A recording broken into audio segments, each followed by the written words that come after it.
बिस्मिल्लाहिर्रहमानिर्रहीम। आबादकार दोस्तों, ही मुंहिंजो इलाइक़ो नवाबशाह 60 माइल में अब्दुल जब्बार चांडियो। ही मुंहिंजो हिकिड़ो नंढड़ो शौक़ु आहे बकरियुनि जो। तक़रीबन 20 रखनि जी दाणा आहिनि अल्हम्दुलिल्लाह, अल्लाह पाक जा एहसान। ही तमामु बहितरीनु शौक़ु आहे। नबी करीम सल्लल्लाहु अलैहि वसल्लम जी सुनत बि आहे बकरियूं धारण। बकरियुनि जो खीरु पियण बि नबी करीम सल्लल्लाहु अलैहि वसल्लम जी सुनत आहे। पाण ॾाढो प्यारु कंदा हुया बकरियुनि सां। हाणे मूंखे हिकिड़े ज़हन में ॻाल्हि आई आहे, या मुंहिंजे मतिलबु किथे मां पढ़ियो आहे, ॾिठो आहे, ॿुधो आहे त हींअर बकरियुनि खे या वॾनि ढोरनि खे जेको आहे वैक्सीनेशन हले पई थी, वैक्सीन जो सिस्टम हले पियो गवर्नमेंट ऑफ सिंध जी तरफ़ां।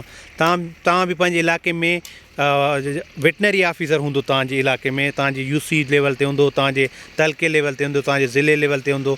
उन्हनि सां राब्तो कयो, उन्हनि खे अप्रोच कयो त बाबा असांजा हेतिरा ढोर आहिनि, असांजे जेको आहे इलाइक़े में, असांजे ॻोठ में, असांजे शहर में तव्हां वैक्सीन करायो। उन्हनि खे चयो गवर्नमेंट ऑफ सिंध जे तरफ़ां तमामु घणो उन्हनि खे पैसो ॾिनो थो वञे। ऐं मां बि कोशिशि में आहियां त असां सां त ख़ैर दोस्त डॉक्टर हूंदा आहिनि, उहे असांखे आइडियाज़ बि ॾींदा आहिनि, असांखे माना रहनुमाई बि कंदा आहिनि। ऐं हर टाइम उहे चवंदा आहिनि त आबादकारनि खे इहा हिकिड़े ज़हन ॾियो त वेटनरी ऑफिसरनि सां कॉन्टेक्ट में अचनि। नंढिड़ो शौक़ु आहे, अल्हम्दुलिल्लाह बहितरीनु आहे।